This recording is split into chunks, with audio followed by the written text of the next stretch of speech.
बिस्मिल्लाहिर्रहमानिर्रहीम। अस्सलाम वालेकुम। मेरा नाम शफक बुशा है और मैं कंसल्टेंट न्यूट्रिशनिस्ट और क्लिनिकल डाइटिशियन हूँ, यानी कि माहिर ग़िज़ाइयात।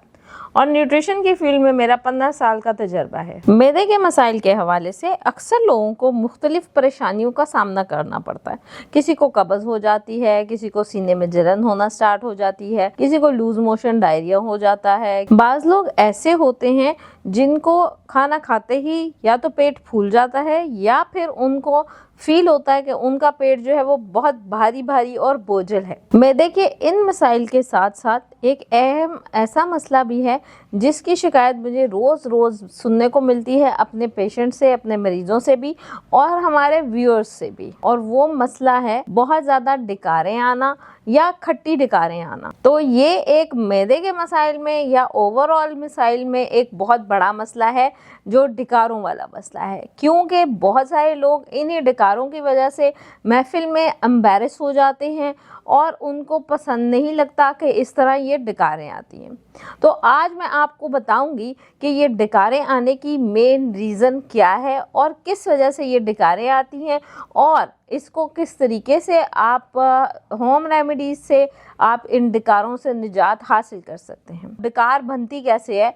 बहुत ज़्यादा हवा का ज़्यादा हमारे जिस्म के अंदर इनहेल हो जाना या स्वेलो हो जाना, या बात करते करते जो है हवा का अपने अंदर उसको स्वेलो कर लेना जो ज़रूरत से ज़्यादा होती है, वो बाद में थोड़ी देर बाद जो है इन द फॉर्म ऑफ डकार जो है वो बाहर आती है। सो कभी कभी ये होता है कि आप कुछ ऐसा खा पी लेते हैं या ज़रूरत से ज़्यादा तेज़ तेज़ खाते हैं, सही चबा के नहीं खाते, जिसे कहते हैं कि माइंडफुल ईटिंग नहीं करते, जिसकी वजह से भी ये डकारों वाला मसला जो है वो बहुत ज़्यादा कॉमन हो जाता है। और कौन सी रीज़न्स हैं जिसकी वजह से आप लोगों को डकार आते हैं?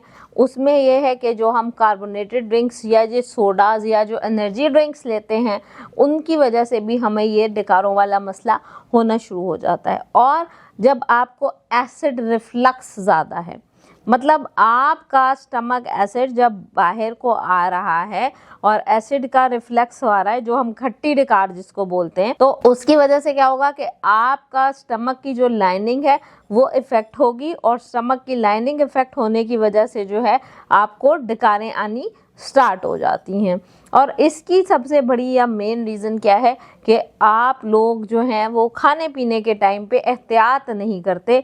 आप कोई कार्बोनेटेड ड्रिंक्स ले रहे हैं, ज़रूरत से ज़्यादा गलत टाइम पे चाय या कॉफ़ी का इस्तेमाल कर रहे हैं। ये तमाम की तमाम वजूहात जो हैं ये आपके डकारों का ज़्यादा आने के बाइस बनती हैं। अब बात करूँगी कि ये डकारें तो आपको आ रही हैं और आप इससे एम्बैरस भी हो रहे हैं, तो ऐसा क्या करेंगे कि जिससे आपके ये डकारों वाला मसला जो है वो सॉल्व हो जाए, वो रिजॉल्व हो जाए। तो इसके लिए सबसे पहले जो आपने काम करना है, सुन्नत तरीके से खाना खाना स्टार्ट कर दें। आपने छोटे बाइट्स में और सही तरीके से चबा के खाना जो है वो खाना है। पानी का इस्तेमाल आपने खाने से पहले करना है, खाने के दरमियान या खाने के बाद पानी का इस्तेमाल आपने हरगिज़ नहीं करना। तो आपका जो मेटाबॉलिज्म है और जो खाना आप खाएंगे वो कभी भी डकारों का बाइस नहीं बनेगा। इसके साथ साथ आपने एक चीज़ और करनी है कि अपने मैदे को बहुत ज़्यादा देर तक खाली नहीं रखना, जिसकी वजह से एसिड रिफ्लक्स बने। जब एसिड रिफ्लक्स बनेगा तो ऑब्वियस सी बात है कि वो डकारों में अपने आप को चेंज करेगा। अब आ जाती हूँ कुछ होम रेमेडीज़ की तरफ कि कौन कौन सी चीज़ें जो हैं वो आपके ये डकारों वाले मसले को सॉल्व कर सकती हैं। तो हर किचन में मौजूद होती है सौंफ। आपने कोशिश करनी है कि सौंफ और अजवाइन बराबर अमाउंट में एक बोतल में रख लें और खाने से पहले या दिन में 2 से 3 दफ़ा इसकी एक चुटकी जो है वो आप अच्छे तरीके से चबा लें। इसके अलावा पुदीने का कहवा जो है वो नहायत मुफीद है। आपके जो ये बार बार खट्टी डकारें या आपके जो डकार आ रहे हैं उनको ठीक करने के लिए, उनको ख़त्म करने के लिए पुदीने का कहवा नहायत ही कारआमद और नहायत ही मुअस्सर है। इसके अलावा सबसे जो इम्पॉर्टेंट चीज़ बताऊंगी वो है आपका नींबू पानी। अगर आप पानी के अंदर नींबू डाल के उसको इस्तेमाल करते हैं तो वो आपके स्टमक के एसिड को न्यूट्रलाइज करेगा और آپ کو ایسڈ کا ریفلکس نہیں ہوگا۔